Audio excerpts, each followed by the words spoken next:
Hola amigos, vamos a definir ahora algunos conceptos, digamos, importantes del álgebra lineal relativo a los espacios vectoriales. Y estos conceptos son la base y la dimensión de un espacio vectorial. Recordemos que un conjunto de vectores pueden generar a un subespacio de un espacio vectorial. A este conjunto de vectores le llamamos conjunto generador. Pero resulta que estos vectores que generan a ese espacio pueden ser linealmente dependientes o independientes.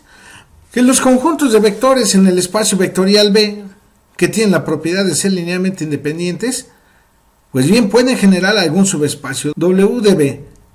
En este caso, tales conjuntos reciben el siguiente nombre. Pues bien, veamos la definición. Digamos, tenemos un conjunto, digamos, de K vectores de B, y si W es un subespacio de ese espacio vectorial B, se dice que este conjunto de los K vectores forman o son una base para el espacio W si se cumple lo siguiente. Uno, que estos K vectores son linealmente independientes y además generan al subespacio W. Entonces, recordemos, este conjunto de vectores forman una base para W si ellos son linealmente independientes y además generan a W.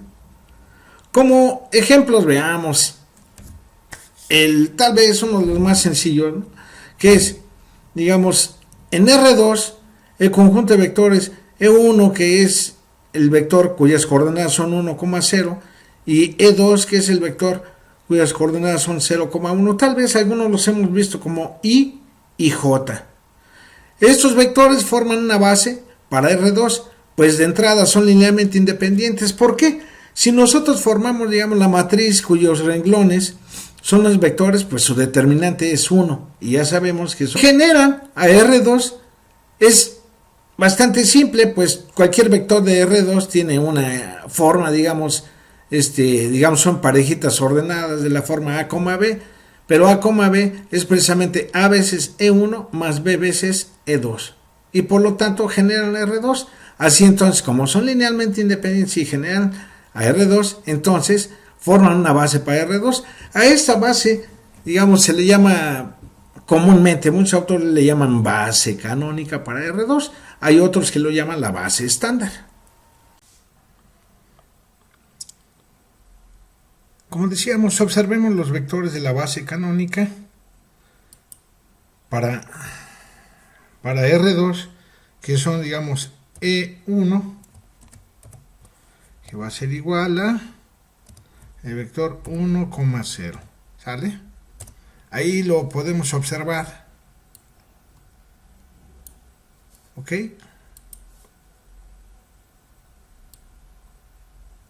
Este es el vector E1, y ahora el vector E2,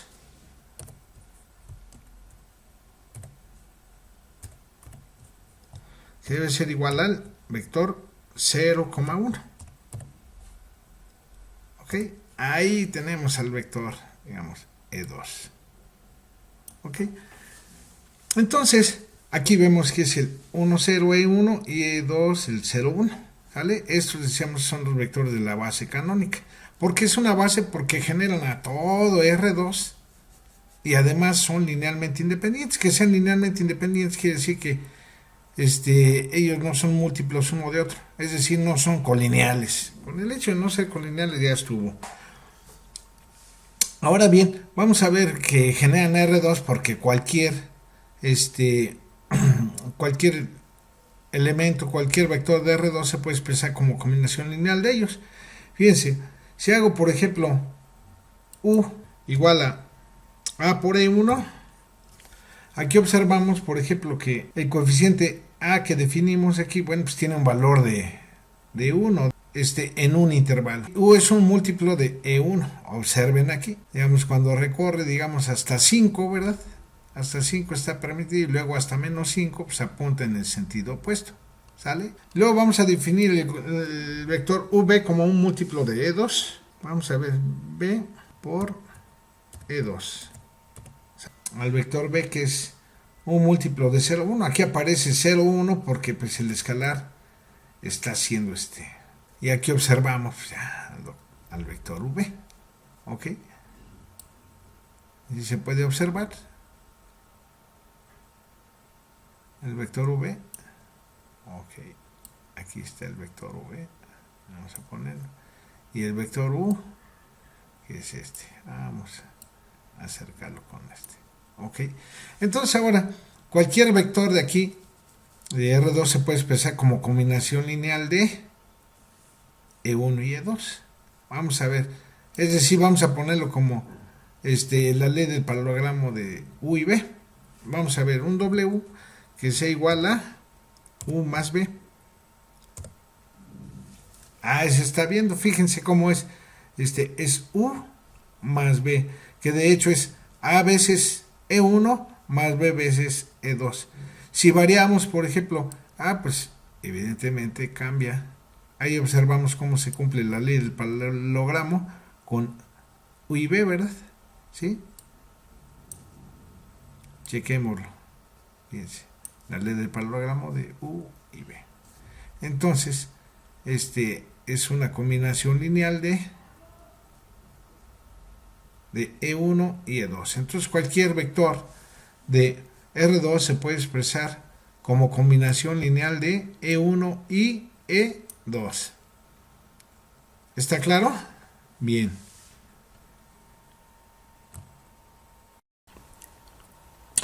Otro ejemplo, digamos, como una extensión de esto, digamos, para R3 tenemos los vectores E1 que es 1, 0, 0, E2 que es 0, 1, 0 y E3 que es 0, 0, 1, que también los vemos, digamos, en los cursos como I, J y K. Estos forman una base para R3, pues bien, de igual manera que para el caso anterior, tenemos que el determinante de la matriz cuyos renglones o columnas son los vectores es igual a 1. Entonces, como no es 0, pues ellos son linealmente independientes.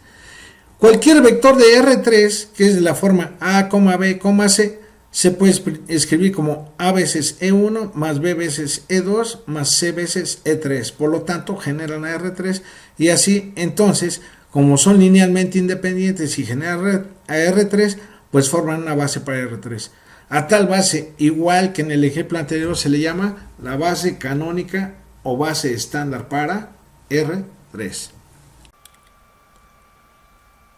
Bien, ahora vamos a describir la base canónica para R3 geométricamente. Pues bien, decíamos que la base canónica está formada por los vectores, digamos, E1, cuyas coordenadas son 1, 0, 0. Y ahí lo podemos observar, ¿verdad? Al vector E1, aquí está. Luego, el vector E2, que tiene como coordenadas 0, 1, 0. Ahí ya apareció. Ok, así aquí está el vector E2. Y finalmente el vector E3, cuyas coordenadas son 0, 0, 1. Ok, ya apareció. Digamos, estos vectores son linealmente independientes porque, digamos, ellos no están en el mismo plano, ¿verdad? ¿Sí? Ahora bien, cualquier vector de R3 se puede expresar como combinación lineal de sus vectores. ¿Sí? Veamos. Por ejemplo, pues ahí tenemos a esos vectores. Y aquí vamos a ver, por ejemplo, el vector, digamos que tiene como coordenadas 2E1, 2E1, menos, digamos, 3E2, más, vamos a ponerle 2E3. ¿Sale? Y ya apareció este vector, ¿verdad? Ok. Aquí observamos que este vector, digamos que esté moradito, es combinación lineal de E1, E2 y E3. Como pudimos observar, ¿verdad? ¿Cuántas veces es E1? Pues aquí tenemos, vemos en esa proyección, es 2E1. Para ver la proyección en E2 es menos 3E2. Y luego, para E3, pues lo observamos aquí. Es 2, ¿verdad? 2E3. Y por lo tanto, bueno, pues ahí tenemos que cualquier vector en R3 se puede expresar como combinación lineal de estos vectores E1, E2 y E3. ¿Sale? Otro ejemplo, digamos los vectores, digamos que les vamos a llamar U1 igual a 1, U2 igual a X y U3 igual a X cuadrada. Estos me dice que me forman una base para el espacio de polinomios de grado menor o igual a 2. Para ver esto, consideremos, digamos, la forma de los polinomios de P sub 2. Cualquier elemento de P sub 2 tiene la forma, pues un polinomio de a lo más grado 2, digamos que es A sub 0 más A sub 1 por X más A sub 2 por X cuadrada, que lo puedo escribir como A sub 0 por 1, o sea, A sub 0 por U1 más A sub 1 por X, que sería A sub 1 por U2, más A sub 2 por X cuadrada, que sería A sub 2 por U3. Entonces, ya escribimos, por ejemplo, a este polinomio como combinación lineal de U1, U2 y U3. Esto quiere decir que estos vectores generan, digamos, al espacio de polinomios de grado menor o igual a 2. ¿Sale? Aquí está, U1, U2 y U3 generan a P sub 2. Para mostrar que son linealmente independientes, vamos a considerar, digamos, la siguiente combinación lineal. Digamos que es la forma de expresar un polinomio, pero formamos una combinación lineal de ellos igual a 0. ¿Sale? Entonces, como este polinomio vale 0 para cualquier valor de X, ¿sí? Entonces vamos a darle valores a X, digamos arbitrarios, solamente con 3 que le demos ya la hicimos. Por ejemplo, cuando X valga 0, digamos P evaluado en 0, ¿cuánto va a ser? Cuando X igual a 0, tenemos que P evaluado en 0 es A0 más A1 por 0 más A2 por 0 al cuadrado, ¿vale? Pero A1 por 0 es 0, A2 por 0 al cuadrado es 0, y entonces nada más me queda A0. Así, P en 0, ¿sí? Es A0 que es igual a 0. Y así entonces A0 debe de ser 0. Ahí tenemos el primer coeficiente igual a 0. Ahora, para X igual a 1, digamos, vamos a darle este valor. P evaluado en 1 sería A sub 0 más A sub 1 por 1 más A sub 2 por 1 al cuadrado. ¿Sale? Aquí está. Pero como esto ya sabemos que vale 0 para cualquier valor de X, tenemos que esto es igual a A0 más A1 por más A2.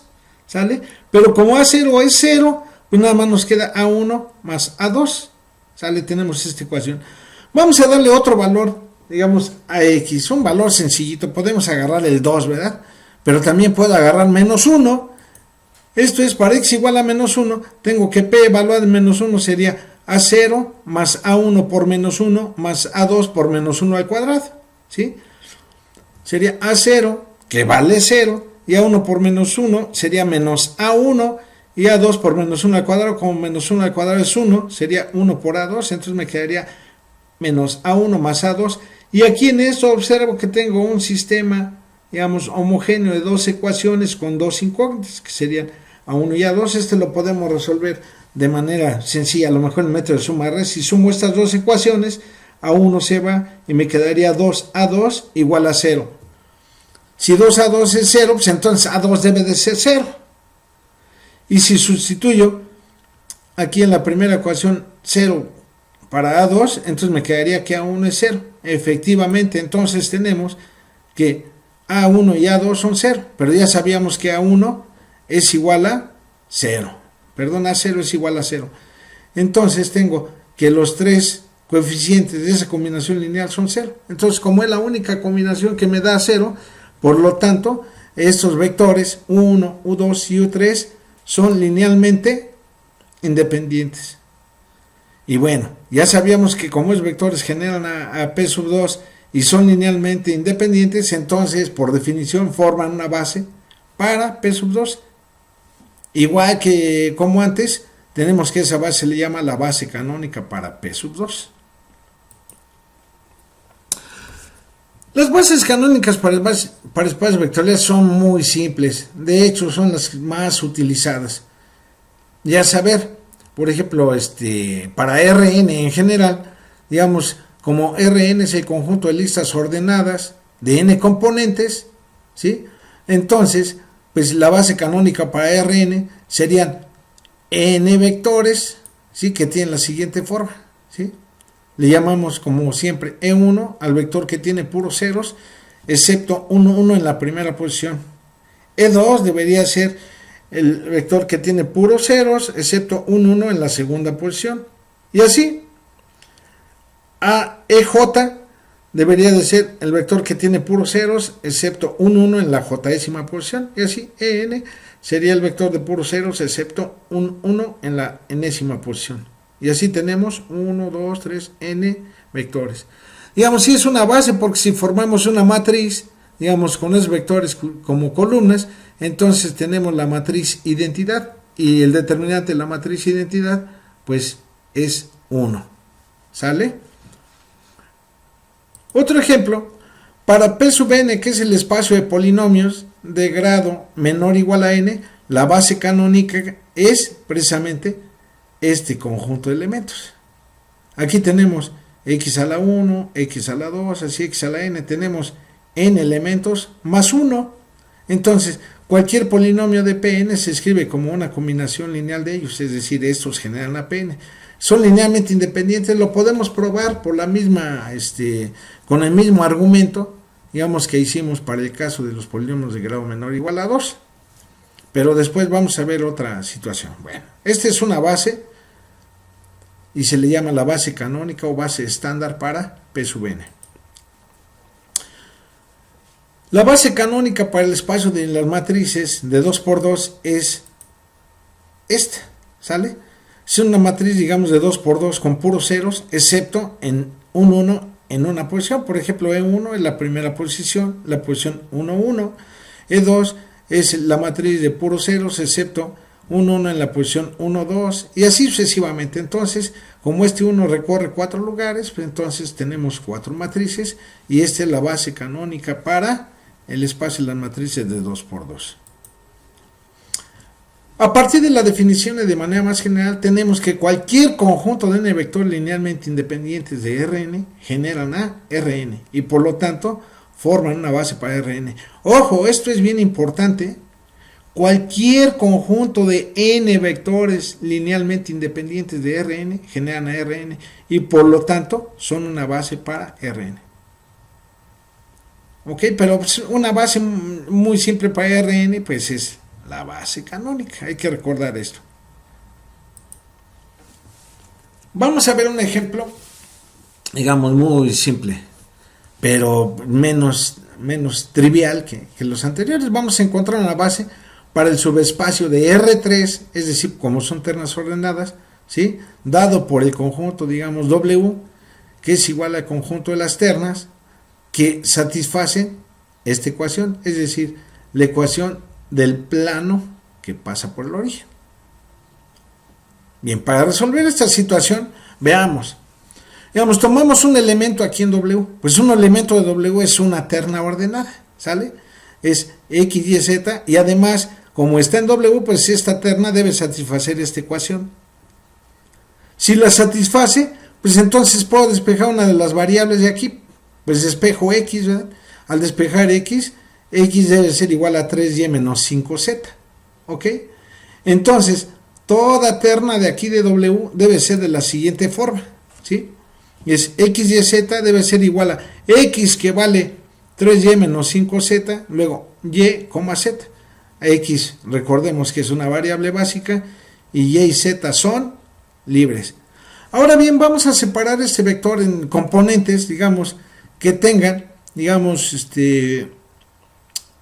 en su expresión, digamos, a las variables en cuestión. Por ejemplo, yo voy a agarrar un vector que tenga los puros y. Aquí hay una suma, entonces lo separo como 3y, luego la segunda componente tiene a y y la tercera no lo tiene, entonces lo voy a poner como 3y, y, 0, más otro vector que tenga componentes en z.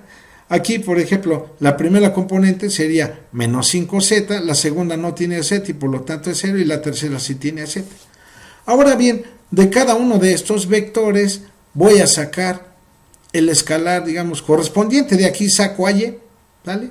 Entonces me quedaría de este vector, saco a y como un escalar que multiplica el vector 3,1, 0. Y de este otro vector saco a z como escalar y este multiplicaría a menos 5,0,1. Ahí está. Entonces, ojo aquí, ya expresé cualquier x, ¿sí?, de w como combinación lineal de estos dos vectores, de 3,1,0 y de menos 5,0,1. Si es una combinación lineal, porque este le puede haber puesto alfa por este vector más beta por este vector, o r por este vector más s por este vector, digamos, donde estos actúan como parámetros arbitrarios, ¿sale? Pero yo les seguí llamando y y z, no hay ningún problema. Entonces, ojo, ya expresamos a cualquier vector de w como combinación lineal de estos vectores. Eso quiere decir que estos dos vectores 3, 1, 0 y menos 5, 0, 1 generan a w, ¿sale?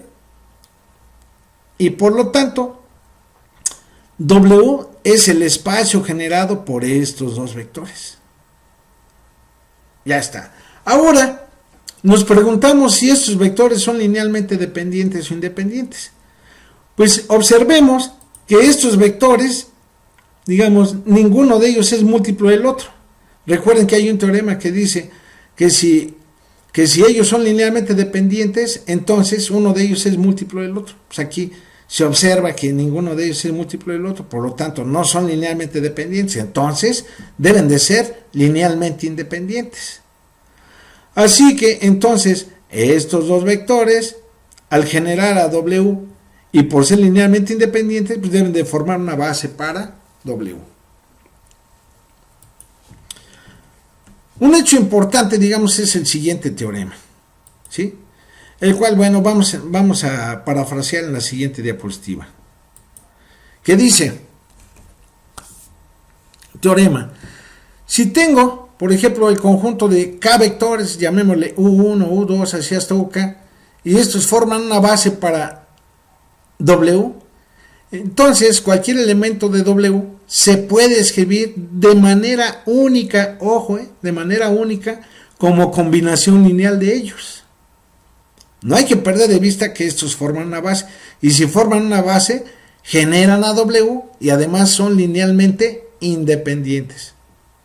Bien, para probar que la combinación lineal de los vectores para w es única, vamos a verlo, ¿sí? Vamos a suponer que tenemos más de una combinación lineal de estos vectores que me representa w. Entonces, primero vamos a expresar w, digamos, como esta combinación lineal donde los coeficientes son alfas, ¿sale? Y vamos a suponer por lo menos que hay otra, ¿sí?, donde los coeficientes son betas. Bien, ¿qué pasa si yo resto, por ejemplo, una combinación lineal de la otra? Es decir, a este w le resto este w. Entonces, fíjense, restando la segunda ecuación a la primera, ¿qué obtenemos? W menos w es 0, ¿verdad? De este lado me queda 0. Y aquí únicamente restaría alfa 1 menos beta 1 por u1, alfa 2 menos beta 2 por u2, y así hasta alfa k menos beta k por uk, ¿sale? Esto me quedaría, ¿de acuerdo? Entonces, ya tengo una combinación lineal de estos vectores que me representa el 0, ¿de acuerdo? Pero estos vectores que, por hipótesis, me dice que forman una base para w, y si forman una base, pues ellos deben de ser linealmente independientes, ¿de acuerdo? Y al ser linealmente independientes, entonces cualquier combinación lineal, o la única combinación lineal de estos vectores que me represente al 0, debe de ser tal que los coeficientes de la combinación lineal son todos 0, ¿sale? Y entonces, alfa 1 menos beta 1 debe ser 0, alfa 2 menos beta 2 debe ser 0, alfa k menos beta k debe ser 0. De manera que, pues, al despejar aquí, pues alfa 1 debe de ser beta 1, alfa 2 debe ser beta 2 y así. Por lo tanto, pues los coeficientes son los mismos, de manera que pues, esta combinación lineal solo es una. Y por lo tanto, pues ya terminamos con la demostración. Bueno, nos vemos para la próxima. Espero que hayan entendido esto. ¿Sí? Gracias, hasta la vista.